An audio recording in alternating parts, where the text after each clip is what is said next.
Ya, Performance Oke balik lagi di ngobrol bareng Raja Rimba. Sekarang ini gue berada di City Walk LV, Karawaci, di restoran Papa Jack. Wah, mantep banget. Hari ini kedatangan teman gue ada Igor. Sekut Gor. Kita cheers dulu dong. Oh iya, siap. Baru sekutan. Cetak. Cetak. Wah. Kuenya mantep. Hujan-hujan enak banget nih. Minum Singaraja. Dan buat Raja Rimba di luar sana, semoga sehat selalu. Kita hari senang-senang bareng. Karena di season baru, ada yang baru. Kita pakai player bandnya. Wih. Kalau kemarin kan gue yang main gitar, Gor. Oh gitu? Kadang-kadang sama Iwa, gue yang main gitar. Untung GCD bebas. Cuma kalau band lain ribet. Seadanya aja, Kak. Gor sehat, Gor ya? Sehat dong, sehat. Sehat. Gor, kita kan seumuran nih, Gor. Masa sih? 83 kan? Iya, 83 bener. Seumuran. Oke. Seumuran 83, berarti enak nih karena pasti mengalami hal-hal yang sama nih soal kultur dan perkembangan remaja. Yoi. Gitu. Kalau gue baca, lu tuh dulunya awalnya emang gak suka hip hop. Iya. Karena ini apaan sih di musik gitu ya? Berebetan gitu ya? Bener. Iya. Dulu denger siapa dulu pas, aduh ini apaan sih, pusing gitu. Jadi sebetulnya gini, di keluarga gue yang lebih dulu terekspos dengerin rap dan hip hop tuh kakak gue. Kakak gue cewek. Oke. Jadi zaman dulu tuh, zaman radio kayak Prambors tuh udah ada, kakak gue dengerin. Iya. Terus kayak pernah ada kompetisi, dia tuh datang tuh. Oh, ada iya? fotonya sama temennya berdua bawain TLC. Anjir. Di kompetisi Prambors. Nah, jadi yang sebetulnya pertama kali dengerin rap di rumah itu kakak gue yang cewek. Oke.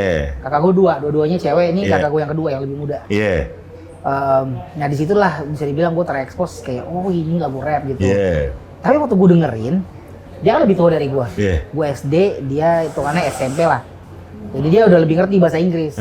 Waktu gue dengerin, ini apa ya nih orang-orang ini kok kayaknya mereka kayak marah sama sesuatu gitu. Terus kalau misalnya kebetulan lo lihat video rap tuh kan, kalau lo nggak ngerti bahasa Inggris kayak, iya nih orang nih marah sama sesuatu nih, nunjuk-nunjuk. Kayak gue nggak ngerti dia ngomong apa, tapi itu pasti memaki tuh. Iya. Jadi waktu gue kecil tuh karena gue nggak paham, kok emosian banget ya lagu ini. Terus kalau misalnya lu denger lagunya aja gitu, nggak lihat video klipnya, ya lu bisa ngerasain tuh ada kayak semacam energi menyentak yang meluap gitu. Jadi waktu gue kecil berulang-ulang gitu ya. Iya, waktu gue kecil kayak gue nggak suka nih musik apa sih gitu.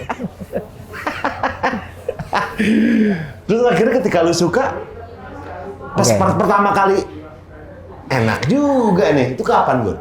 Nah, itu terjadi waktu gue SMP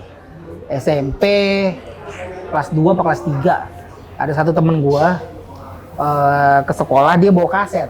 Kaset apa? Kaset kompilasi album Pesta Rap. Anjing, pertama. Pertama. Iya. Black Kumu, Black Skin. Black Skin itu yang nyangkut tuh waktu itu yang juga di TV tuh suka diputar tuh kayak zaman dulu tuh. Cewek matre. Cewek matre. Jadi gue nyangkut. Oh, jadi nge-rap itu bercerita. Cuman kebetulan versi bahasa Indonesia ini gue paham nih. Ngomongin apa aja. Terus ternyata yang diceritain tuh bisa apa aja. Jadi di album itu ada lagu Cewek Matre, ada lagu Mati Lampu.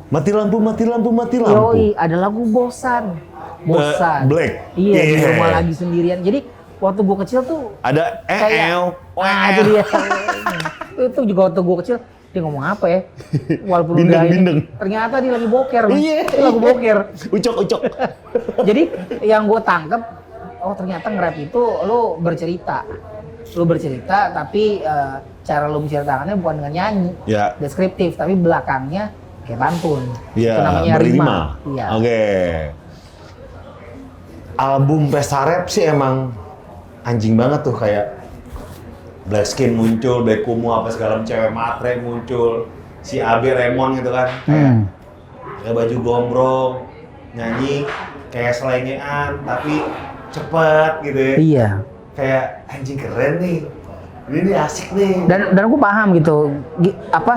Kayak lagu Cewek Matre tuh, pas part nge-rapnya. Waktu itu gue nggak ngerti bahasa Jawa, tapi akhirnya pas gue gedean, ternyata yang gue hafal itu ternyata bahasa Jawa. Jadi kayak gini. Yo ono wong Jawa. Mobilnya Mercy hijau. Bertemu cewek Matre yang yang sontoloyo. sontoloyo. Aduh, apa juga. Yuk, ada apa? Iya. Terus si Black juga oke tuh lagu tuh, si Oh Bosan. iya, itu buat anak-anak seumuran gua, ya berarti 83 ya, tahun Iya. 90-an kita SMP tuh. Iya. Udah mulai tahu kayak pengen keluar tapi nggak bisa keluar nih, nggak boleh pergi. Iya. Orang tua juga kagak ada yang di rumah, jadi gua Iya. ngerti banget tuh. Bosan. Di rumah lagi sendiri ya. Papa Sibuk, Mama arisan. Nggak ada lagi yang bisa jadi perhatian. Semua jadi bikin gua belingsatan. Nonton TV, acaranya nggak karuan. Cuma iklan yang ngisi tiap saluran. Wah itu, jadi kayak waktu gua kecil, oh ya ini hidup gue nih. Dan si Black itu nyambung ceritanya, nggak diulang. Nyambung. Terus bosan, terus lagi di jalan ketemu cewek. Iya. Yeah. Jadi kayak apa ya? Kayak semacam melukis kisah hidup kita, tapi secara puitis juga gitu kan. Ya. Yang vers keduanya kan dia bicara soal lampu-lampu jalan mulai menyala. Iya. Mengusir matahari yang makin tenggelam, tiba-tiba seorang gadis menghampiriku. Wah itu buat gue, itu kayak begitu gue dengar tuh kayak muncul kayak lukisannya tuh, fotonya tuh muncul. Walaupun gue belum lihat video klipnya, gue nggak tahu kayak gimana. Kita seakan-akan berada di cerita itu. Iya. Kayak di bawah. Jadi kalau misalnya rap lo bagus dan relate sama orang, walaupun berbahasa Indonesia, yang gue tangkap adalah musik rap itu musik soundtrack hidup. Dia bisa mengiringi momen-momen di hidup lo, atau mereka bisa menceritakan ulang sesuatu yang udah terjadi di hidup lo, dan bisa lo bawa gitu. Nah, apakah kan gini, berarti apakah mungkin esensi dari hip hop dan rap itu adalah menyampaikan pesan dari si empunya karya nih? Ya. Karena kalau toh memang itu alasannya, ketika rap yang terlalu cepat banget, kesannya nggak nyampe nih ke orang gitu. Sebetulnya nyampe. Jadi gini, kalau misalnya lo ini bedanya bahasa Indonesia nih. Ini teknis. Ini bedanya bahasa Indonesia sama bahasa Inggris. Bahasa Inggris itu adalah bahasa yang staccato. Banyak dari kosakatanya itu punya satu suku kata. Misalnya eat, sleep, run. Iya. Ya kan? Makan, tidur, lari. Iya. Kalau Indonesia dua suku kata, makan. Makan, tidur, lari. Jadi misalnya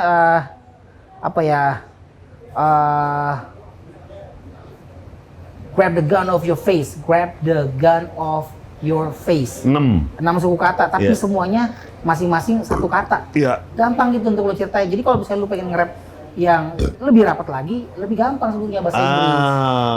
Jadi karena mereka tuh punya banyak kosakata tuh yang satu suku kata. Jadi untuk menggabungkan itu semua tuh jauh lebih, menurut gue ya, karena gue coba dua-duanya nih, Inggris sama Indonesia, lebih mudah bahasa Inggris. Karena lu bisa bercerita lebih banyak. Iya, dan lu ngomong cepat pun, mereka bisa paham. Karena memang kayak lu mau ngomong berlari, tapi lu pengen cepat kayak ngomong berlari kemari sambil mencari jemari. Itu kalau misalnya lu nggak dengar kata-katanya apa kan bingung gitu. Ngeremnya dapet, tapi karena memang setiap satu kata yang lu mau sebutin suku kata yang lebih banyak. Kalau lu nyebutnya nggak benar, lu nggak kedengeran juga. Jadi artikulasi itu penting tuh. Artikulasi penting. Iya, A I U E O-nya ya. Oke. Nah, kalau gitu, gimana tanggapan lu soal mumbling rap? Kan artikulasi itu nggak jelas.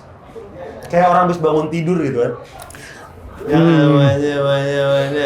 Kalau dari sananya sendiri, memang yang rapnya yang orang bilang kayak mumbling gitu, itu style generasi yang lebih baru yang memang muncul di zaman yang berbeda gitu. Kayak misalnya, ini ya kita buka-bukaan aja, di antara rapper, terutama di luar sana, penggunaan substance yang mungkin tidak dianjurkan, itu marak, men. Jadi kayak lifestyle mereka, bakal mereka ceritain di lagu. Betul. Jadi makanya banyak yang rapnya kayak begitu. Ditambah lagi gini, ada stigma. Orang biasanya kalau nge-rap kayak gitu, zaman sekarang rapper tuh banyak suka pakai efek namanya autotune.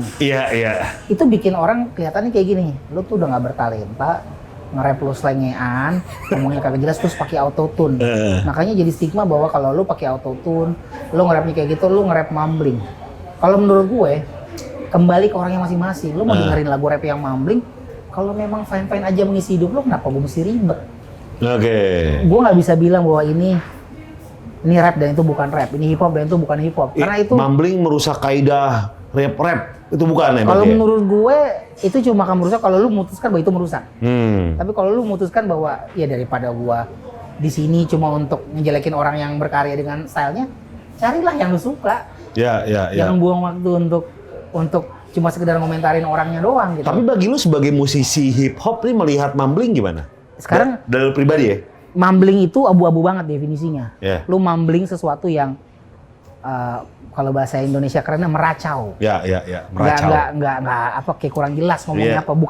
Bukan benar-benar sebuah kata. Dan orang selalu menitik beratkan nih. Ini mumpung nih podcast nih gue bisa share nih. Iya. Orang selalu bilang wah hip hop sekarang trap mumbling. Hip hop tuh yang sejati tuh yang 90s, yang boom bap, yang Tapi ada juga rap tahun 90-an yang pakai kata-kata tuh bukan kata-kata yang benar-benar sebuah kata, tapi kayak cuma ngisi. Kayak misalnya dulu ada grup rap kalau nggak salah namanya Das FX, 90s banget. Dan dia tuh kalau nge-rap tuh suka pakai kata nge-rap tiba-tiba like diggy breaker, jadi kayak dia bukan kata. Kayak ngejazz, kayak musik jazz sketching kali ya? Kayak sketching, ya mirip-mirip kayak lu nggak benar-benar ngomong sesuatu sebetulnya. Oke. Terus kalau lu dengerin Wu-Tang. Wu-Tang Clan itu grup rap dari Staten Island yang sangat raw. Iya. Mereka punya satu rapper di situ namanya ODB, Old Dirty Bastard. Old Dirty Bastard itu juga suka ya kayak mumbling juga. Iya sih. Tapi kalau gue ngeliatnya gini, dalam dunia entertainment, dalam dunia showbiz, kadang-kadang memang paling gampang lo tuh harus cari sudut pandang yang berbeda, lalu lu jadikan ukuran bahwa ini musuh, ini lawan, lalu ini yang keren. Oke. Karena kan pada akhirnya kan kayak gini-gini kan orang kan kayak pengen keren-kerenan. Iya. Gue yang paling culture, gue yang paling, lu nggak segitunya. Iya. Nah waktu stigma itu muncul dan dijadikan pembahasan, orang banyak dengan mudah bilang bahwa ini rap yang beneran, itu bukan rap, itu mumble rap, itu sampah. Menurut gue, lu ngebuang waktu untuk meluapkan energi yang negatif. Sementara lu bisa fokus sama yang positif, apa yang lu suka itu yang lu support. Yang lu nggak suka ya tinggalin aja. Tapi hal-hal itu bukannya sangat kental di dalam kultur hip hop, Gor. Dalam artian ketidaksukaan itu tuh menjadi sebuah komoditi yang namanya ngedis. Nah, berarti komoditi. Nah. Berarti balik lagi orang-orang yang menurut gue perspektifnya lebih kayak lo harus judge sebuah sisi. Ya. Tapi sebetulnya mindset lo komoditi juga. Ya. Karena dengan begitu lo menjelekan yang satu, lo Dengan bisa ngangkat yang lain gitu. Dengan kemasan yang sama, ujung-ujungnya memang komoditi. Iya. Oke. Nah, tapi gini, kalau lu ngomong soal tadi yang lu bilang, sebetulnya ada culture dalam hip hop yang namanya memang lu battle. Battle itu nggak cuman rap doang kok, dance battle. Ya. DJ battle. Graffiti itu battle. Lu bikin sebuah graffiti, terus lu ditutup lagi sama kru lain yang ngerasa bahwa gue bisa bikin graffiti lebih bagus. Betul. Jadi culture battle kompetitif di hip hop itu udah biasa. Tapi sebetulnya battle itu harusnya idealnya adalah lu lakukan secara sehat. Karena zaman dulu ini yang gue pelajarin ya. Dance battle, break dance battle itu banyak dilakukan untuk mengakhiri masalah antar geng. Jadi lu bisa man to man, ya udah kalau emang lu menang ya udah kita jabat tangan, kita selesai. Nah, permasalahannya audience Pak biasanya. Antara rapper sama rapper sebetulnya kalau memang lu pengen lu pengen adu aja nggak apa-apa. Tapi audience Pak biasanya yang manas-manasin, ngompor-ngomporin karena mereka suka kerusuhan Pak. Apalagi sekarang berkembang menjadi bernama netizen. Nah, lebih luas lagi tuh Gor. Iya. Iya. Waduh, ada netizen hip hop tuh ada loh. Ada netizen komentar hip. Jadi kalau misalnya lo lihat di kolom feed-nya komentar rapper-rapper di Instagram, ada aja tuh yang mungkin akunnya kagak tahu dia bukan rapper juga, atau mungkin dia mungkin rapper kali Pak bikin akun baru. Cuma buat mancing-mancing gitu supaya jadi ada problem. Aduh. Berarti ngedis udah biasa ya Gor ya? Sebetulnya udah biasa. lu lihat skena dari hip hop yang dancer. Buat mereka battle tuh udah biasa.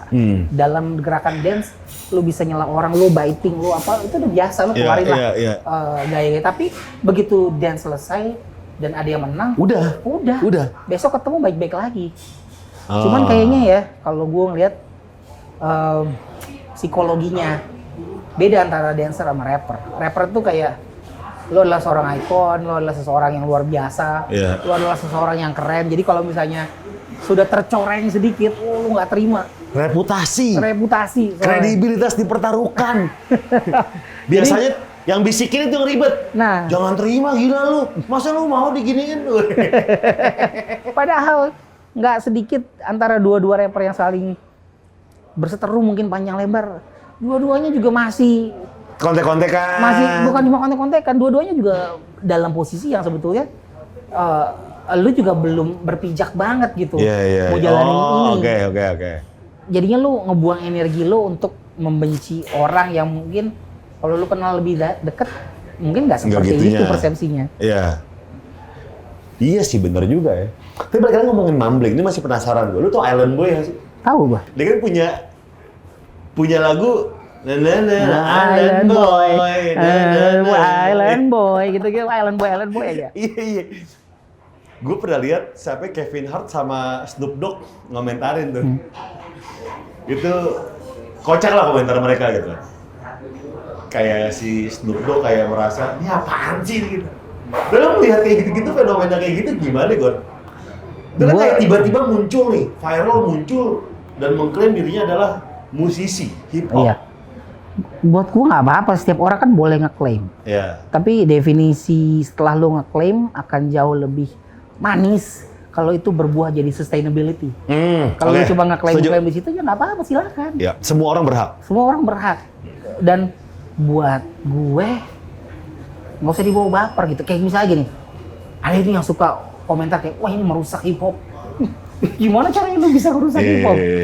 Buktinya udah dari tahun 70-an, 80-an sampai ke sini, genre ini masih tetap ada. Iya, berkembang lagi. Berkembang, lu bisa berkarya dengan berbagai jenis style, tapi kalau lu mau bilang ini merusak, nggak jadi patokan gitu. Mungkin orang-orang ini kesel karena yang dinotis sama media, yang diangkat yang itu. Jadi kesannya kayak yang wah ini yang populer nih. Iya. Nah, takutnya nanti orang khawatir kayak, oh berarti kalau hip hop tuh mesti begitu. Ya. Cara terbaik yang bisa dilakukan adalah ya lu support yang menurut lu yang baik. Itu aja sih, jangan pusing sama apa yang orang lakukan di situ. Itu kan balik lagi kayak lu ngomentarin sesuatu, lu juga yang nyebarin itu kan. Iya. Dengan atau mungkin gara-gara ini kali, Gor ya. Memang butuh yang kayak gitu-gitu buat scene ini biar lebih ramai dan berwarna aja kali. Scene ini lebih ramai dan berwarna. Ya nggak apa-apa juga sih. Kita kan, konsep kita kan Bhinneka Tunggal Ika. Iya. Ya, walaupun berbeda-beda kan, tapi pada dasarnya semuanya kembali lagi ke ini yang sama. Balik lagi ke roots-nya yang sama. Walaupun caranya dia mendefine bahwa oh gua jadi rapper kayak begini. Silakan sih. Silakan. Jangan pusingin di situ. Tapi pasti pernah ada satu momen di mana nggak tahu ya. Kalau gue gini gitu. Meskipun gue sekarang udah nggak siaran ya. Gue lagi di mobil nih, ada penyiar baru atau penyiar yang gue nggak tahu gitu. Mungkin ketidaktahuan gue, knowledge gue kurang, gue tidak tahu dia siapa. Terus cara siarannya kayak, bisa nggak sih siaran dia? Lo pernah kayak gitu kan? Kadang gue kayak gitu. Oh bisa, maksudnya itu juga terjadi di gue. Lu bisa nge-rap nggak sih? Gitu. Bisa ada orang nge-rap muncul gitu kan? Iya. Oh menurut gue satu momen, nah ini juga jadi perspektif yang orang selalu ngelihat dan selalu berusaha mancing ke gue di sosmed. Yang Lex itu seorang freestyler yang buruk, freestylenya jelek banget. Tapi dia seorang bisnismen yang mungkin tahu gimana menempatkan dirinya sebagai seorang rapper, sebagai orang yang bergerak di hip hop untuk bikin komentar, bikin karya-karya yang bikin orang kayak ngebahas. Dan that's fine gitu, baik-baik aja. Kan dulu kan pernah rame itu, yang Lex ngebahas Iwa sama gue. Iya.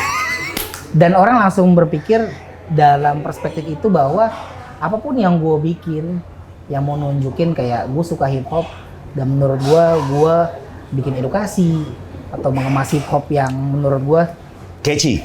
bagus gitu. Maksudnya yang gue bisa pertanggungjawabkan kualitasnya adalah konten yang gue bikin untuk nunjukin membandingkan dengan yang Lex. Padahal menurut gue nggak perlu dibandingkan. Tapi ini juga gue bilang nih, gue sadar betul dari saat itu bahwa yang Lex itu tahu banget gimana caranya bikin dia dibahas. Campaign-nya bagus Campaign-nya bagus. Dan menurut gue oke, lakukan saja. Tapi kan Gen, netizen-netizen ini nih suka ngomong nih. Iya. Dia emang sih pedagang kali ya, tahu gimana caranya ngedagangin barangnya gitu. Iya mungkin menurut gue. Tapi menurut gue gini loh, kayak siapa ya? Kayak tapi gue tambahin dulu. ya. Apakah itu jelek? Kalau misalnya mau ngomong soal yang Lex dan dia bisa freestyle atau enggak, jelas bapuk. Tapi apakah dia bisa berkarya? Apakah dia bisa bikin sesuatu yang bisa nyerempet industri musik Indonesia jadi notice dia? Dia bisa lakukan, dia bisa surround dirinya dia dengan orang-orang yang bisa bikin musik bagus, bikin video klip bagus, and buat gue bagus aja. Tergantung selera lu. Tapi kan itu lagi, netizen yang setengah matang ini pengennya ada keributan. Ada keributan. Iya. Lu pernah collab sama dia? Dulu iya, sebelum rame kayak begini yang GC itu ya? Iya, GC doang. Nyantai aja sih. Dan ada beberapa part yang lagunya dia yang bukan yang GC doang, apa sih lagunya dia yang Oh Ajayakan. Pernah ada satu kali juga dia datang ke rumah untuk ngerjain tuh karena lagi dirapin musiknya sama orang yang kerja di rumah gue. Jadi datang ke studio gue ngerjain tuh. Jadi sebetulnya tidak ada masalah, dan gue adalah tipe orang yang suka nge-share, termasuk video klipnya yang Lex waktu itu gue share sebelum netizen rame. Bahwa menurut gue ini keren nih videonya, nih coba dulu nonton. Ini variasi style hip hop yang berbeda, tapi sekali lagi memang netizen tuh sukanya keributan.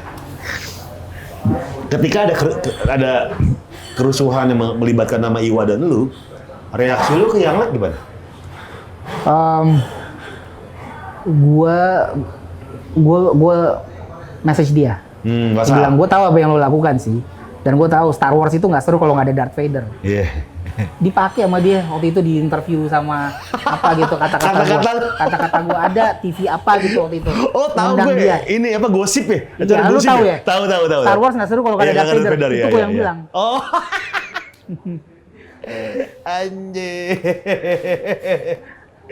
Iya. Ketika lu ngomong itu dia gimana? Ya kayaknya dia nggak pernah maksudnya kayak nanya gitu, mengkonfirmasi atau gimana. Karena menurut gua saat itu dia lagi menjajaki posisinya untuk bisa ya udah just ride the wave bahwa ini yang dia harus lakukan saat itu. Tapi guanya santai-santai aja. Karena menurut gua gini loh, kalau lu punya sesuatu yang bisa lu lakukan di sisi lo yang berguna buat lo nggak akan pusing orang lain bikin apa. Nah masalahnya banyak yang belum ngapa-ngapain udah pusing dulu, orang takutnya ngomongin apa gitu. Iya.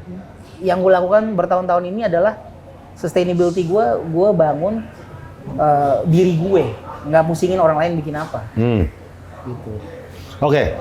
Ketika orang awam nih, orang awam yang baru mulai tertarik sama hip hop dan kayak anjing gue kayaknya seru nih, pengen menjadi cita-cita gue menjadi musisi hip hop. Ya.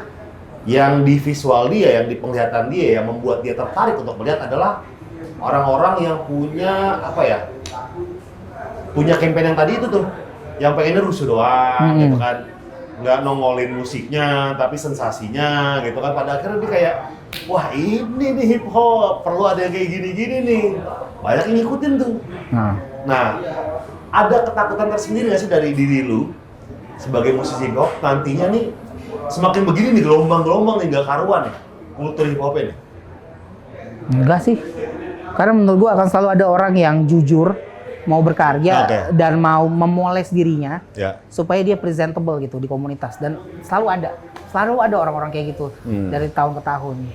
Lo bikin ini, nanti keluar lagi yang berani bikin yang menurut gua kayak wah keren nih. Dia berani ngulik hip hop yang kayak begini. Lagi yang bikin yang kayak gini ada berani nulis kayak begini. Menurut gua enggak sih. Akan selalu ada balance, tapi jangan cuma ya lu jadi pendengar, misalnya lu bukan rapper gitu, lu jadi pendengar dan lu pengen support, ya jangan habisin energi lo di hal-hal yang seperti itu. Cari dong, banyak kok yang menurut gue banyak yang akan suka, berkualitas. Dan begitu lu support mereka, ya siapa tahu mereka yang suatu saat naik ke permukaan. Iya. Apalagi zaman sekarang Goreng mungkin bisa tiap hari keluar lagu baru kali ya. Iya. Iya, dan orang bisa mengakses begitu mudahnya. Bener-bener tiap hari, men. Iya. Lagu rap itu tiap hari ada baru. Ada, ya? Lu cari di YouTube ada. Dan Dan pada gue ngomong akhirnya bukan rap luar ya, rap Indonesia. Indonesia. Ada tiap hari. Ya pada akhirnya lu bisa lu punya banyak opsi untuk lu pilih gitu. Iya, tapi kelanjutannya ini kan terbantu dengan sosial media. Kayak kita kan ngobrol nih, podcast nih naik digital. Terbantu dengan digital. Zaman dulu orang kalau ngomong kayak begini, lu mesti ada televisi. Betul. Lu lewat satu corong gitu. Sekarang semua orang bisa bikin. Kalau menurut gua, dan ini murni dari pendapat gua, kepanjangan selanjutnya, extension dari lu setelah bikin lagu adalah karir lu apa setelah lu bikin lagu. Karena menurut gua by the end of the day, spiritnya hip hop itu ada waktu lu perform. Kemampuan lu untuk jadi seorang MC, tapi bukan MC acara. MC rapper, MC hip hop. Lu punya otoritas nggak di atas panggung untuk bikin orang angkat tangan, ngulang apa yang lu bilang, nenangin mereka waktu berisik. Lu tahu nggak gimana caranya mengatur setlist dari awal sampai akhir supaya kurva emosional orang tuh asik, lagu terakhir pecah terus mereka pulang bawa sesuatu. Atau lu cuma tahu bikin lagu diss track yang penting rame di sosmed, tapi begitu manggung lu peot. Oke, jadi ada runutannya ya? Gue nggak bilang bahwa itu harus, tapi kan gue ngomong soal lu akan punya karir yang sustain atau enggak. Ujung-ujungnya selalu bikin lagu ini semua. Sekarang kita lagi COVID nih.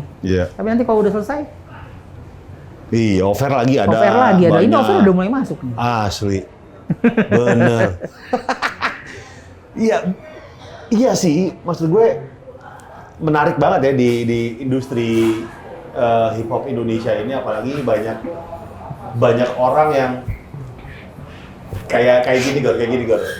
Banyak anggapan kayak ada grup vokal, 2 suara bagus, 1 suara biasa aja tapi dia kaya. Udah lu nge-rap aja deh. Udah nge-rap aja, nge-rap yang kayak gitu-gitu deh, gitu kan. Itu gimana, Gor? Nah, kalau menurut gue kan ya berarti dalam artian orang kayak menggampangkan rap gitu, menggampangkan hip hop. Iya, kalau gue ngeliatnya itu kan berarti motivasinya bukan musiknya. Motivasinya bukan karyanya, tapi motivasinya adalah mungkin eksistensinya. Atau ya apapun formula yang lagi dilakukan gitu. Gimana ya, gue tipe orangnya ya udah santai aja. Gue nggak pusing, itu nggak akan mengganggu perspektif gue, dan menurut gue nggak akan mengganggu orang yang pengen membangun industri rap. Karena akan selalu ada orang-orang yang sebelum mereka ngelihat apa yang lagi rame, mereka ngelihat dulu ke dalam diri mereka, gue mau ngomongin apa jadi rapper. Orang-orang kayak gini menurut gue yang karirnya panjang. Jadi mereka nyari identitasnya dulu, baru berkarya. Gue melihatnya kayak ada satu di mana para youtuber ini membentuk sebuah gerakan, kayak nge-rap nih gue nih mau jadi rapper semuanya. Yang pada akhirnya para subscriber mereka tuh ada yang masih bocah-bocah kayak wah rapper, udah gede pengen jadi rapper gitu kan. Nggak apa-apa, bagus man. Bagus man. Tapi balik lagi, lu mungkin nggak membuang energi untuk mempertanyakan sebenarnya apa yang akan lu lakukan setelah ini. Mungkin lu lebih ke biarkan si orang ini nanya dirinya sendiri nih, abis ini gue mau ngapain nih. Iya, dan itu biasanya jadi balik lagi nggak semuanya bertahan di situ kan. Maksudnya lo akan lihat sendiri gitu setelah berapa tahun. Akan terfilter ya? Akan terfilter sendiri. Ada yang stick, ada yang ketemu gue ngobrol terus gue bikin lagu bareng. Karena menurut gue ya bisa kalau lo mau, dan bisa ternyata. Kalau gue melihatnya itu sih, lo tuh membuat sebuah cerita yang mungkin menurut orang lain ringan, pada akhirnya menjadi sebuah karya gitu kan. Karena menurut gue bahasa-bahasa yang lo pergunakan bro, itu sangat relate sama orang-orang. Ya, apalagi ya zamannya online gitu kan. Ada kata-kata yang cek Facebook mata masih ngantuk gitu kan. Ya. Terus ketika lo manggung sekarang agak gak diubah-ubah tuh kan. Iya, pastilah.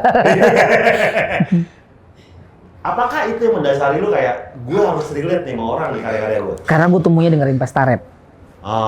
Itu kuncinya. Waktu gue kecil gue nyadar. Jadi gini, kalau misalnya waktu gue kecil gue udah paham bahasa Inggris, terus gue sukanya rap luar negeri, pasti gue akan sangat ke barat-baratan style gue. Yeah. Tapi gue tumbuhnya dengerin rap Indonesia. Yang bercerita. Dan Yeah. isinya semua relate. Jadi buat gue itu kayak semacam pakem untuk gue bahwa bisa rap itu diterima.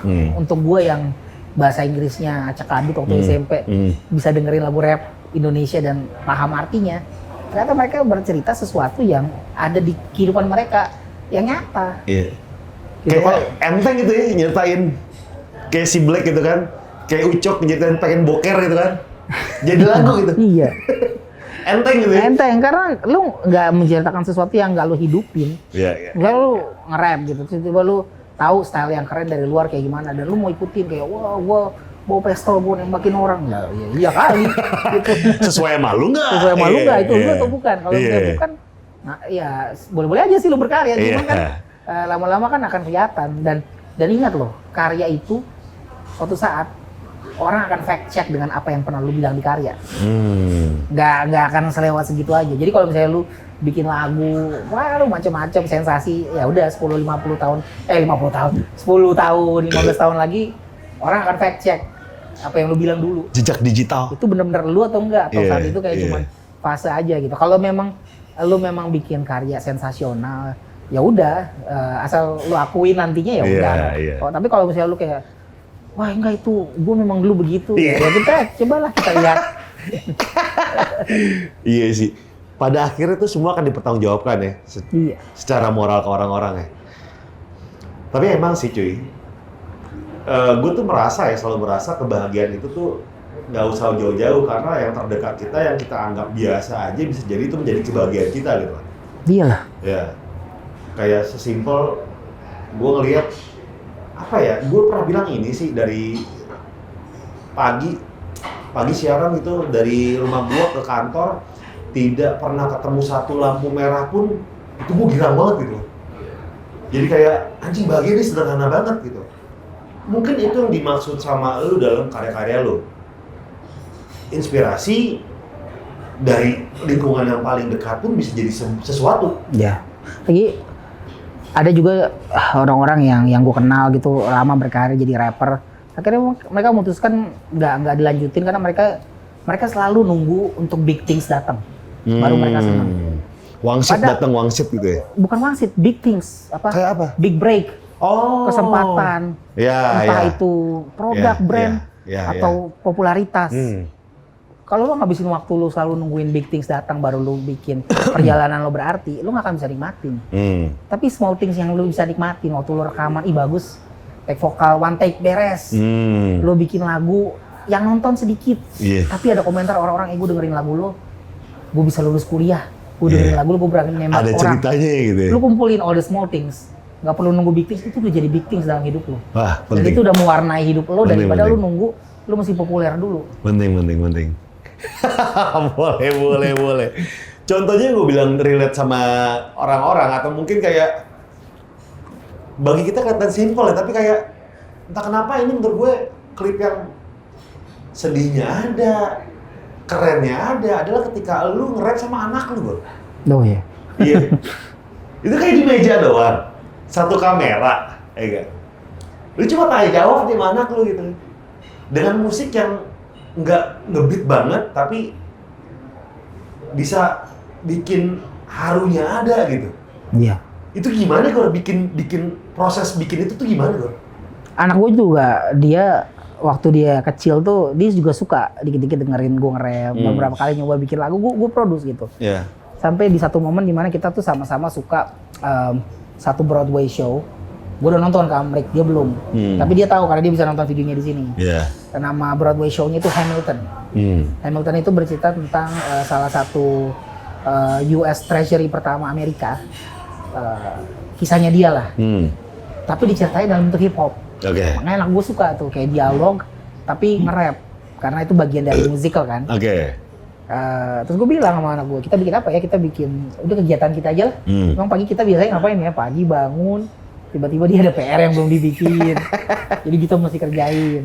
Terus dia pergi ke sekolah, pulang, gue tanya-tanya, terus mungkin kita nggak ada makanan, kita pesan GoFood. Iya, Habis itu sore gue lihat dia masih GoFood sponsor nggak sih? enggak. Oh, oke. Enggak ada sponsor sama sekali. Oke. Terus sore gue pengen dia lagi main, terus gue perhatiin lagi main apa, main Minecraft.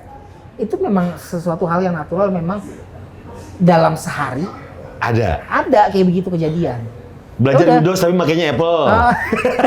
Ya udah kita ketik, gue ketik, gue tanya sama dia kita ngapain aja, terus gue tulis struktur rhyme-nya, terus kita hafalin sama-sama. Begitu udah hafal kita rekam, terus kita shoot. Itu emang ruang meja makan gue, yang nge-shoot istri gue. Pakai kamera, ini banyakan kamera di sini sama lampu di sini dibanding waktu gue shoot itu.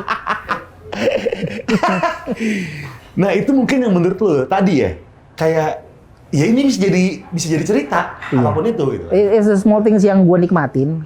Prosesnya gue bikin, lo kalau lihat sampai habis, itu ada blooper gitu, anak gue masaknya salah fun aja, nggak ada patokan bahwa ini akan rame. Dan ternyata sampai hari ini tuh salah satu views 11 juta banyak.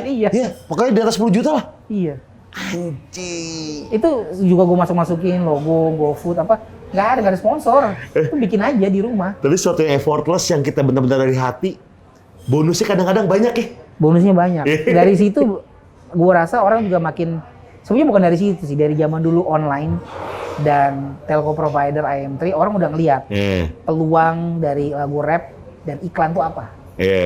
Tapi gue bisa bilang dari karir gue bikin lagu online jadi IM3 sampai sekarang, setiap tahun pasti ada iklan apa masuk minta dibikinin jingle. Dia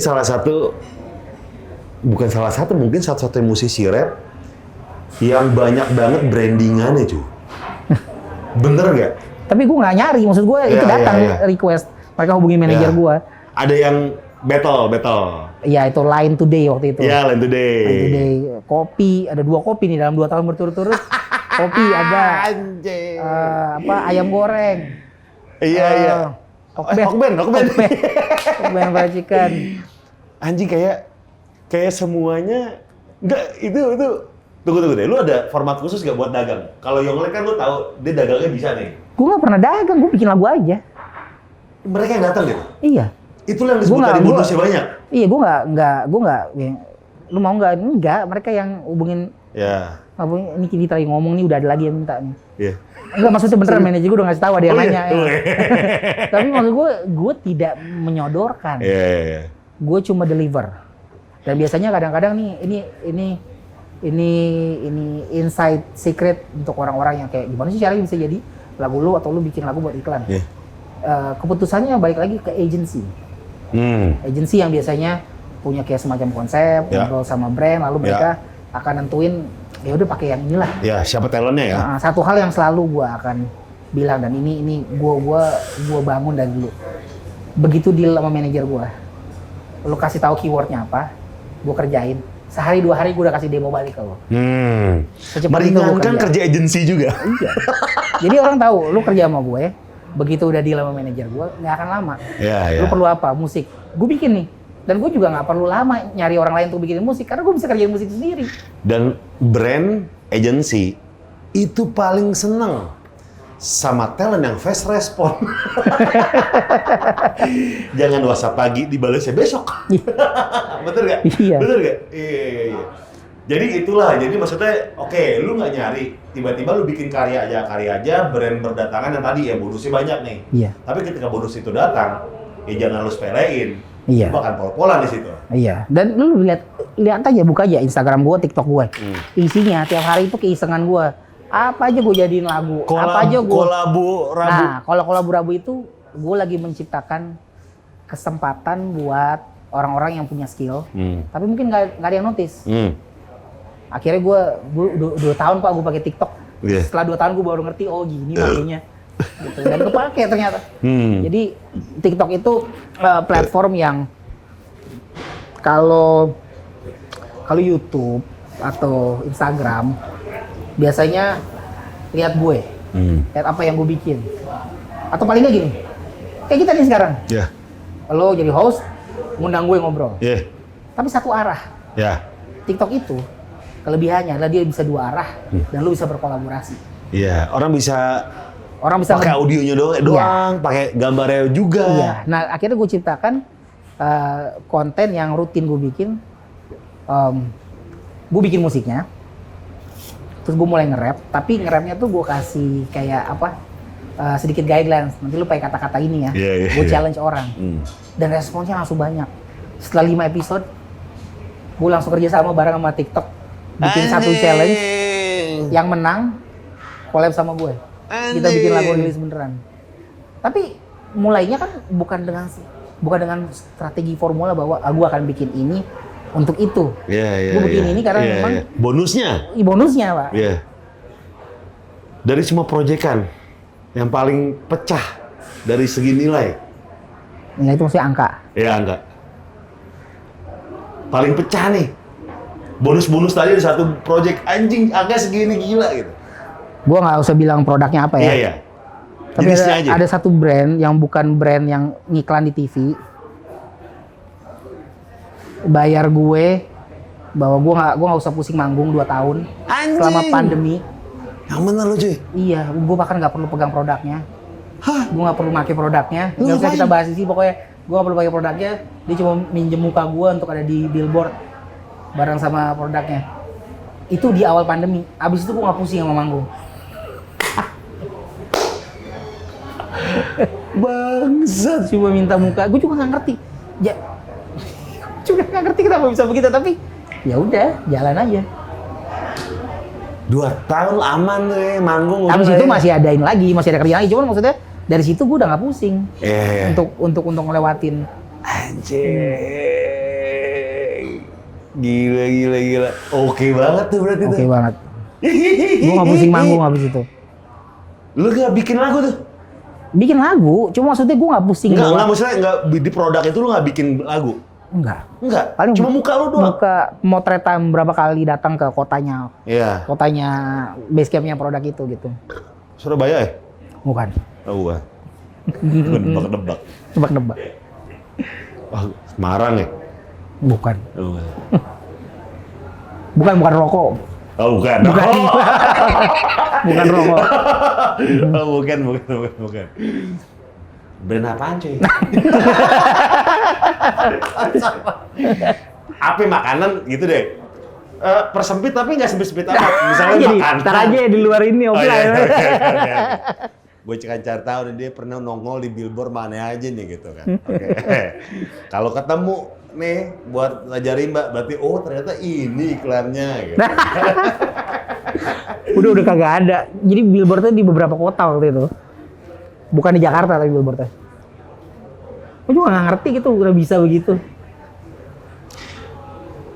Ini entah manajer lu yang deal-dealannya bagus atau tiba-tiba dia ngasih yang gitu aja. Maksudnya seng itu? Tiba-tiba yang udah dikasih, belum lu ngasih penawaran lagi, udah gede gitu. Apa deal-dealannya bagus nih manajer lu? Gue rasa dia juga deal-dealannya bagus. Manajer gue orang lama main di hip hop. Dia yang dulu manage Iwake, sama terlibat di pesta rap. Oke. Udah tahu industrinya itu. Dari zaman Iwake dulu sama Wafer Superman, dia udah ada. Oke.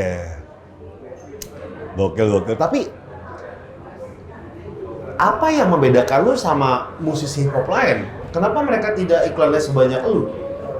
Apakah mungkin lirik lu tadi yang relate sama anak muda? Yang relate sama kehidupan orang. Nggak yang susah, nggak yang political correct gitu kan. Tapi yang memang benar-benar keseharian aja, jadinya catchy, easy listening gitu. Secara visual juga enak. Ya mungkin beberapa faktor ya, kayak orang bilang kayak muka gue gampang dikenalin lah. Itu satu. Terus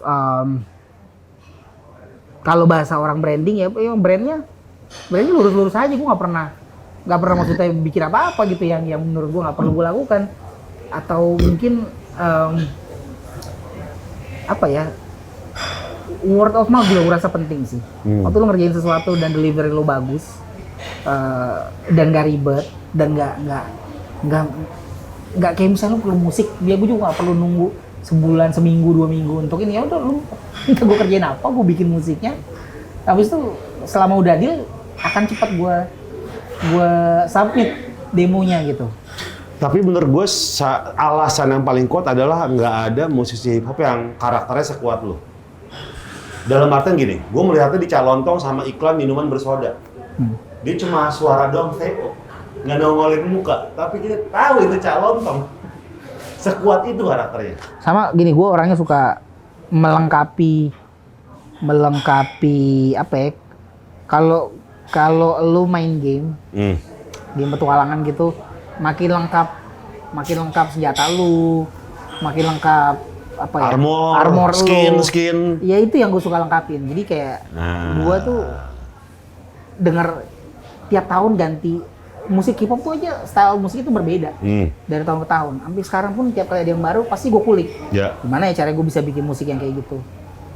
Gimana caranya gue bisa nge-rap dengan style rap yang berbeda? Gimana caranya gue bisa ngedit video? Gimana caranya gue bisa nge-rap dengan gaya yang makin berlibat gitu, makin rapet? Atau gimana cara gue bisa nge-DJ? Sekarang gue lagi belajar lagi untuk gue bisa benar-benar nge-DJ, nge-scratch gitu, turntables. Karena memang waktu gue anak rumahan sebetulnya, Bang. Anak rumahan, dan gue suka ngulik apa yang menurut gue menarik dan berguna, pasti gue kulik nih, bisa diapain ya. Karena gue gak suka keluyuran orangnya. Berarti workshop di rumah lo ya?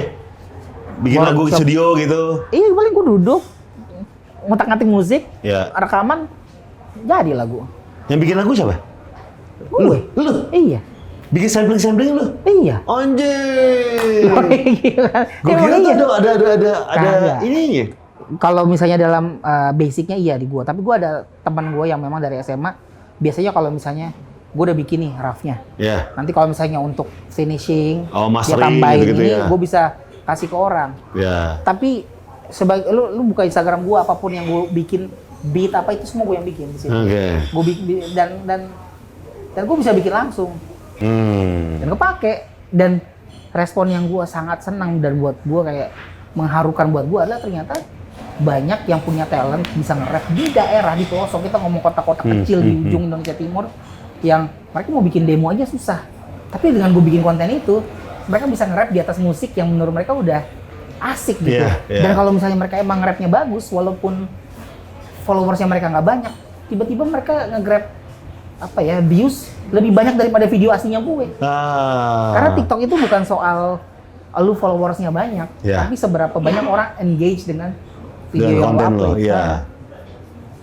Anjing, gitu tuh. Nah, ngomongin soal freestyle, selain kita artikulasi harus bagus atau rimanya harus bagus, ada trik khusus nggak sih Gor untuk bisa freestyle lo?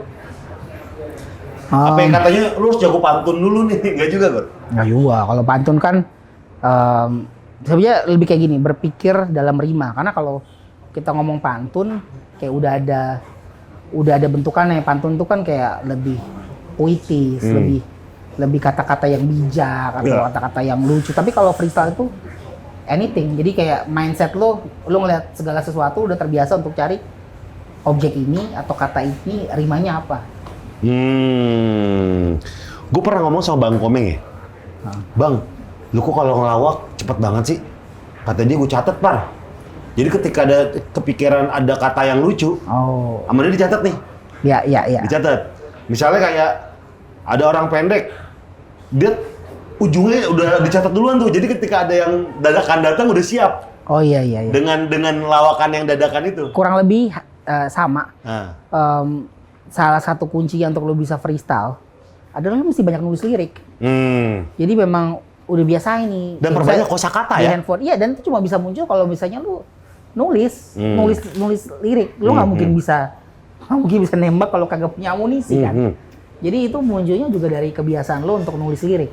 Kalau lo nggak ngebiasain diri lo untuk banyak nulis liriknya cuma kalau moodnya enak atau kalau lagi di studio, di mana aja lo pergi, udah nggak ada alasan lo mau jadi rapper nih. Lo buka YouTube sekarang, mau YouTube lo udah premium atau ada iklannya pun lo bisa cari namanya beat instrumental, kan nggak ada habisnya, ada banyak di YouTube. Kemana pun lo pergi, lo naik MRT, lo naik angkot, naik apa, lo pasang tuh, ambil lo catat, lo dengerin lo catat jadi lo bikin aja, ciptakan sesuatu gitu setiap hari. pasti akan muncul kemampuan lo untuk bisa freestyle.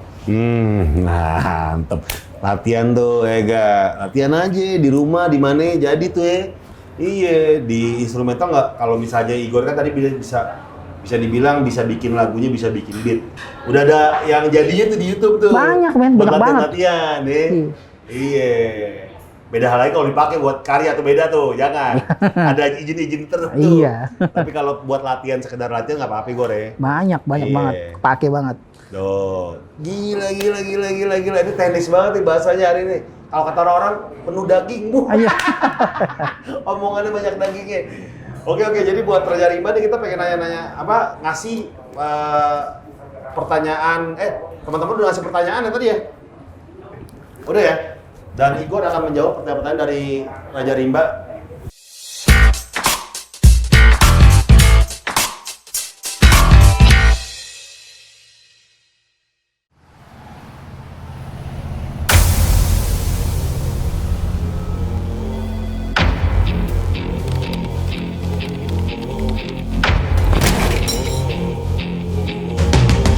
Hidup penuh dengan tantangan, jatuh, gagal, tidak berhasil. Gak akan mengurung tekad kita untuk maju, untuk bangkit. Bangkit dan berjuang, bangkit dan berjuang, bangkit dan berjuang, bangkit dan berjuang.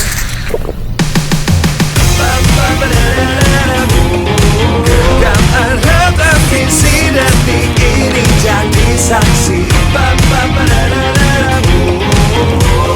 Saat kita mulai beraksi, jangan menyerah, melangkah dengan berani. Yakin, semangat.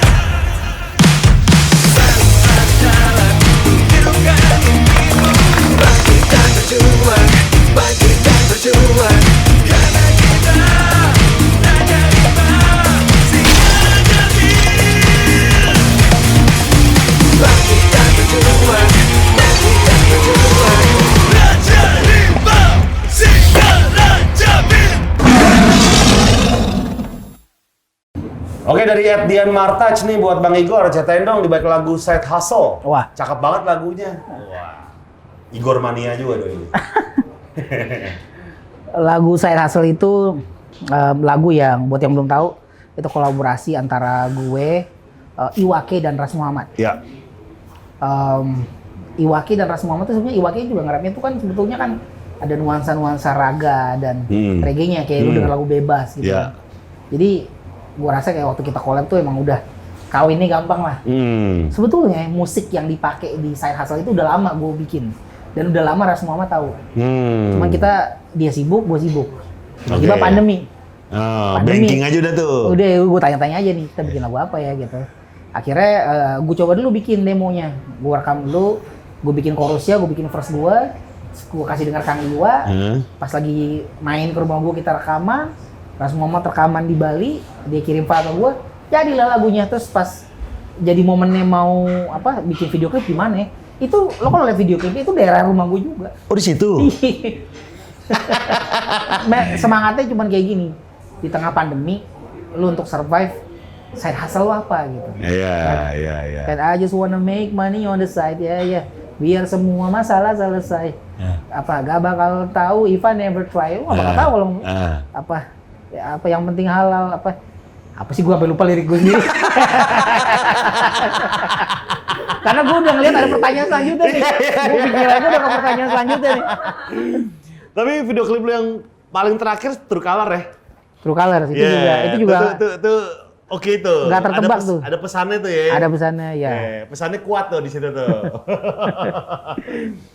Terus itu dari Ukraina ya, dari Ukraina ya bukan? Itu gue lagi liburan di Bali akhir tahun lalu. Gue pikir daripada bengong, gue teleponin aja orang. Lu bisa nge-shoot nggak? Ada yang kenal. Itu dadakan cuy? 2 hari iya. Gue telepon dancer Bali. Jadi tuh orang Bali semua tuh yang ngebantu. Ada teman gue yang kenal kayak agensi model, yang menentukan bisa datang hari itu ya itu model yang itu. Jadi itu yang bisa aja tuh? Yang bisa aja. Itu shootnya tuh di villa yang gue nginep sama keluarga. Jadi di sini model-model, sebelah sana nyokap gue, ipar gue. Oh itu dadakan? Dadakan. Anjing doi keren sih, keren deh. Boleh. Oke, pertanyaan kedua, Vincent 899. Bang Saikoji, ada keinginan collab sama siapa nggak yang belum terpenuhi? Ini bisa berubah-berubah nih tergantung siapa yang nanya. Tapi kalau misalnya gue update nih, ada dua nih, baik di Indonesia maupun di luar. Yeah.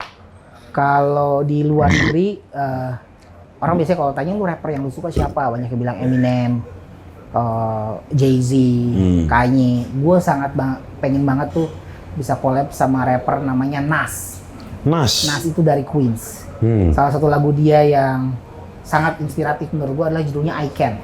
I know I can be what I wanna be if I know. Karena menurut gue isi lagu-lagunya dia tuh memang soal kehidupan banget gitu. Di tempatnya dia berasal, di Queens, New York. Tapi dia juga tipe orang yang menurut gue gini, kalau gue ditanya idola gue atau seorang yang jadi patokan, ini orang udah bertahun-tahun, dari tahun 90-an sampai sekarang. Dia baru aja rilis album dalam 2 tahun berturut-turut 2 album. Masih produktif. Jadi gue look up banget, dan kalau misalnya kalau rapper luar tuh Pak, yang penting ada duitnya Pak. Siapa tahu Raja Rimba pengen bikinin lagu Raja Rima, yuk kita bikin bareng sama Nas.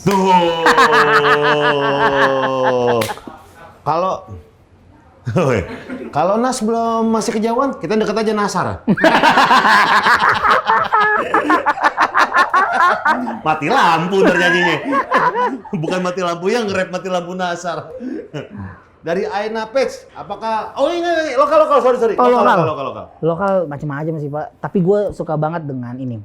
Ini seseorang yang gue kagumi dan gue dengerin albumnya terus-menerus.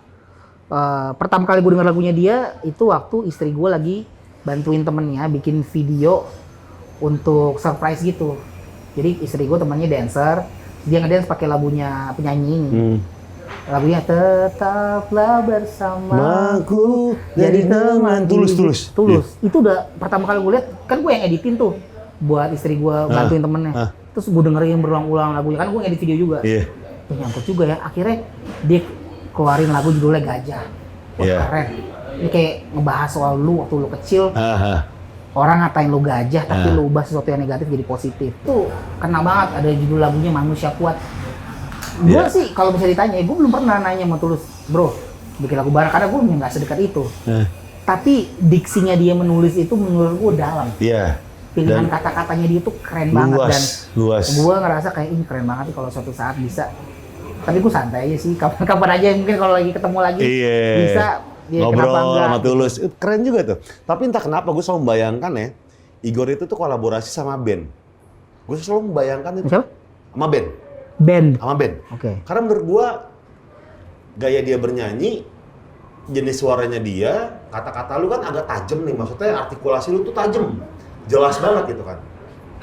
Gue ngebayangin kalau ada distorsi yang cing terus ada drum pakai suara dia, anjing itu keren banget sih pasti. Maksudnya kayak nu metal gitu. Iya, tapi ini benar-benar band metal. Oh gitu. Tapi ininya lu gitu. Sadis juga. Tuh gue selalu bayangkan pasti jadinya keren. Karena banget. percaya atau enggak, gue SMA sama teman gue yang gue bilang dari SMA, kita tuh manggung ya, bawainnya itu Korn, Limp Bizkit, Slipknot, Rage Against the Machine. Pakai topi baseball dibalik ya? Oh iya dong. baju fubu. Yoi, gue SMA-nya begitu. Oh lu sempet bawain nu metal, Korn gitu sempet? Yoi dong. Sampai gue apa loh? Kan yang tahu tuh pasti yang dengerin Korn. Oh oke. Coba orang taunya kan Saikoji yang lagunya ya? kocak-kocak yang lucu, tapi sebetulnya sebelum gue nyemplung ke rapper gue dengerinnya itu. Anjing dulu tuh lagi nu metal, hip metal tuh merajalela juga tuh ya. Yoi. Zaman itu ya. Hampir semua gue band sih. pas Limp Bizkit datang, gue dapat tanda tangan Fred Durst di topi yang sama yang dia punya. Yang bener cuy? Ada di rumah gue. Ada tuh? Ada. Gila. Lu Limp Bizkit nonton lu? Nonton. Gue nggak nonton. Datang gue ke Bali. Gue minta, gue tungguin kan sama orang panitia yang gue kenal. Titip deh, gue nggak perlu masuk nih topi gue. Tolong topi merah nih tanda tanganin. Ditulis sama dia. Saikoji, tapi dia salah tuh juga Sai. Tuh dicoret Saikoji banget. Kalau di Instagramnya Freddas sekarang tuh dia lagi suka dengan mobil-mobil tua, wagon oh, tua. Yoi. Ya si Freddas ya. Itu kasihan loh yang megangin. Oh iya. Oke, pertanyaan berikutnya, Aina Page, apakah lagu Goyang Koplo? Nah, tulisannya pakai Inggris ya, Goyang Koplo. Goyang Koplo. Koplo, itu lagu tentang nyindir rapper-rapper yang bikin lirik asal-asalan pakai mumble, skirt. Biasanya orang yang nanya kayak gitu dia nggak dengerin berarti. Karena gue bilang di lagu, gak masalah lu model lirikal atau lu tipikal yang mumble. Bisa nge-rap beneran ataukah editan digital yang numble. Gak masalah. Gak masalah, rekam sepotong-sepotong ngasihnya jadi ketolong kagak bolong-bolong part yang kosong-kosong lu borong-borong bagi skirt lagi dong. Gak masalah. Gak masalah. Jadi lagu itu memang buat gue ya bercerita aja soal apa yang gue lihat. Soal Dan tidak hip-hop masalah. itu dan gak masalah. Cuman gue lagi berusaha, gue tuh selalu berusaha nyari gini. Kalau gue bisa ciptakan subgenre hip hop yang nyampur antara warna Indonesia dan warna luar, maka itu trap tapi ada koplonya. Berarti dia nggak Dia nggak dengerin liriknya dia, nih. nggak dengerin liriknya. Anda saya band 2 tahun nggak boleh komen-komen lagi. Nggak. Berikut dari Semut Hitam 31. Wah, God bless. Mau nanya bang, menurut Psycho-G kalau ada rapper yang bawain lagu orang tapi di tengah-tengah diselipin rapnya dia, salah nggak sih bang? Apa itu termasuk ngerusak karya orang? Maksudnya sampling kali ya? Atau gimana gue? Kalau ada rapper yang bawain lagu orang, Dia nyanyi cover, tapi dia tengah-tengah ngisinya. improv. Heeh. Oke. Kok ngerusak? Gue ngerti ngerusaknya gimana ya? Karena menurut Itu gue, improv kan ya? iya nggak ada masalah sih. Iya. Karena lagu rap berkembang. Ini bukan karena gue soto ya. Lu bisa nonton Netflix. Ya. Ada namanya Hip Hop Evolution. Itu kayak dokumenter hip hop dari tahun 70-an sampai ke yang baru. Nah, banyak rapper-rapper dulu itu mereka manggungnya itu nggak punya lagu. Jadi mereka nge-rap di atas musik, mixingan orang, lagu orang. Oh iya. Jadi kalau kita mau ngomong soal bahwa itu ngerusak atau enggak, lah dari dulu juga orang nge-rap aja di atas. Itu di filmnya Public Enemy yang ngomong ya? Yang narasumbernya bukan ya? Banyak narasumbernya Banyak ya? dulu ya. So ini bahkan sebelum zamannya Public Enemy. Oke. Ada gitu. Jadi memang udah bukan hal yang ya kalau memang kreatif dan bagus ya nggak apa-apa Betul. ya kan, berarti kayak hitungannya kayak nge-remix live gitu. Zaman dulu tuh iya bener nge-rap di atas lagu orang ya. Iya. Kan zaman-zamannya disco Motown gitu. Mereka nge-rap di atas itu. Akhirnya udah gitu kan. Jadi nggak masalah kan? Nggak masalah. Iya, kecuali kalau misalnya jadiin album atau single tuh Ya beda. kalau lu rilis secara komersil, ya itu baru lu bukan cuma ngerusak tapi lu ngembat namanya. Kalau sampling gua? Kalau lu ngurus nggak masalah. Ah. Kalau lu gini, lu sampling untuk konten kreatif lu yang tidak lu monetize. Gue sering kok, sekarang gue suka live di TikTok nih. Ya. Kemarin gue bikin polling live. Lagu Indonesia apa lagu luar? Orang polling Indonesia. Lagu Indonesia jadul sebelum 80-an atau setelah 80-an? Jadul tapi setelah 80-an. Oke. Cowok cewek, cowok. Gondrong pendek, gondrong. Akhirnya yang gue utak-atik live nih, tapi nggak gue rekam. Jadi benar cuma gue main live, gue sampling, gue chop. Lagu Krisya, Pergilah Kasih. Itu gue sampling, tapi kan nggak gue rilis. Iya, Gue iya. cuma main aja Iya. untuk kayak berinteraksi dengan follower TikTok. Iya. Mereka bisa ngelihat prosesnya gue. Bikin. Iya. Terus gue bisa nulis lirik juga atau gue bisa freestyle on the spot. Jadi menurut gue sampling itu balik lagi tujuannya apa? Kalau lu memang cuma untuk berkarya, edukasi, untuk menghibur, Ya udah. ya udah nggak apa-apa. Tapi kalau akhirnya lagu itu lu mau taruh di digital platform lalu lu monetize, Nah itu beda urusan nah, tuh. itu beda urusan. Iya, ada obrolan lagi tuh di situ Iya. tuh. Oke. Berikutnya dari Aldosa dot pahala. Waduh berat. Namanya serem-serem ya. Aldot dosa dot pahala. Waduh. Wah, Bang, di pertanyaan. lagu Pegang Jiwaku lu kan cerita kalau lu kebacok celurit. Sampai sekarang masih ada nggak bang bekas lukanya bang? Lu pernah kebacok lu? Kan jadi gue SMP rumah gue tuh di Pulau Gebang, Jakarta Timur. Tawuran. Sekolah gue di ada kalau SMP sekolah gue di sebetulnya bukan sekolah berantem juga, Tarakanita 4 Rawamangun. Tapi gue tuh bolak-balik naik bus. Iya. Apalagi SMA. Iya. Sekolah gue PSKD 3. Waduh. Senen, Queenie. Iya. Lewat daerahnya Lu basket musuh sekolah gua lu. Budut. Lu Budut. Sama 3. Hah? Sama 3 kalau basket, kalau Oh, basket, iya. Iya. Terus pulangnya kan gue Jakarta itu Pulau Gadung dulu. Iya. Dari Pulau Gadung lewat Poncol. Deket Kelapa Gading lewat Bahariwan. Banyak basis-basis Banyak tuh. basis, banyak jalan, Mbak. Jadi kalau dia nanya, ya gini, gue nggak ikutan geng mana-mana. Iya. Bahkan PSKD gue juga bukan PSKD yang Yang tawuran. rusuh, bukan yang tawuran. Lu kena sial Tapi doang. gue kena sial. Kena sial ada. Karena rumah akhirnya sejak dari situ gue tiap kali pulang gue pasti bawa baju ganti. Oh. Jalurnya jalur berbahaya, Pak. Memang dari jalur Senen perang. ke Pulau Gebang itu, waduh kalau nggak ganti baju mah. Tapi Gor, zaman dulu tuh ketakutan kita ketika naik bis bukan cuma tawuran, Gor. Dipalak. Oh iya, pernah juga gue dipalak, Oh, Pak. pernah lu? Pernah gue. Tasnya diambil-ambil sampai Wah, pulang. topi jahitan 8 nih, totok apa? Mighty Ducks nih, wah ambil lah. Pernah Ada, dipalak, Gor? pernah gue dipalak. Kayak gue turunnya di depan ini. Apa, depan belokan Boulevard Kelapa Gading tuh. Ya. Kayak- Jauh banget ya? Jauh banget, rumah gue masih jauh. Atau kadang-kadang anjing ini kayaknya mau malak-malak, kita udah turun dulu badan nggak mau malak. Cuma mau duduk Cuman doang. emang serem aja ya. Iya, emang serem aja, apalagi bergerombol kan. Makanya orang biasanya zaman dulu nih, anak dulu nih, namanya Ya. pulangnya pasti ngebasis. Asli, Biar aman. biar aman. Tapi kalau Bener. udah gue sekolahnya yang ini nggak banyak, PSKD 3 tuh nggak banyak Pak orangnya. Beda sama PSKD 2 sama PSKD 1. Ya terus yang lain pulangnya tuh entah yang ada yang punya mobil, Ya, yang motor. nebeng. Nah gue naik bus Pak ke Pulau Gebang dari Senen. Daerah-daerah perang semua ya. Aduh. Oke, berikutnya udah. Oh, udah. Oke, Gor. Terakhir, Gor, buat Raja Rimba. Punya pesan nggak biar mereka jadi raja di rimbanya masing-masing? Silakan, Gor. Oh apa ya buat Raja Rimba? Oh gue mas gini aja, ini quote yang selalu gue cita-citanya sih memang jadi quote yang orang inget aja. Ya. Jadi kalau misalnya lo berkarya, kan kita kan semuanya karya kita nih sekarang mau nggak mau ya kita harus aktifnya di sosial media, di dunia maya, dan Ya. itu selalu ada dua spektrum yang berseberangan. Entah ada orang yang support, ada orang yang shout out, yang mendukung, atau ada orang yang meragukan kita. Gitu. Gue selalu bilang sama ini buat orang-orang yang berkarya, cacian itu latihan, pujian itu ujian. Mantap, Igor, thank you banget, Igor ya. Sama-sama, siap. Dan buat Raja Rimba di sini sekali lagi ada persembahan dari Igor untuk lu semua. Tapi sebelum itu jangan lupa untuk subscribe YouTube-nya Pros Club TV. Biar Singaraja juga di subscribe. Follow Instagramnya @birsingaraja, dan kita punya yang namanya Spotify juga, kita punya Spotify Bir Singaraja, lu ketik aja. Sama kita punya yang namanya lomba air gitar kontes ya. Langsung lihat Instagramnya @birsingaraja, gimana cara maininnya, videonya juga udah ada. Gue juga udah share videonya juga. Hadiahnya gitar listrik eksklusif Raja Rimba, Bir Singaraja buat lu semua. Selain gitar ada produk-produk dan ada uang tunai. Sampai tanggal 31 kita tungguin ya guys.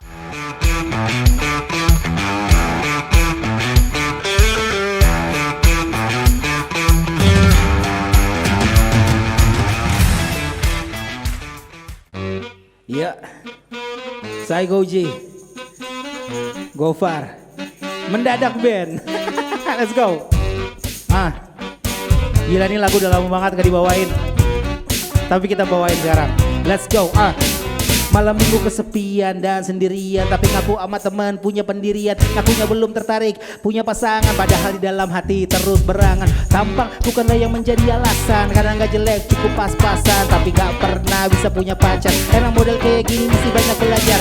Punya cewek cuma bisa main sweet-sweet, sosok ngegodain sambil bibir tweet-tweet. Disangka cewek demen dibikin begitu, cuman sama cewek yang kayak gitu itu rego. Makanya lo jomblo sepanjang abad, berpikir dewasa aja masih super lambat. Yang ngerasa jomblo suka bengong mata belok, lagu ini buat lo. Let's go. Malam minggu dia melongo, soal cewek dia dongo, tapi dia bukan no, dia cuma seorang jomblo. Malam minggu dia melongo, soal cewek dia dongo, tapi dia bukan dia cuma seorang jomblo.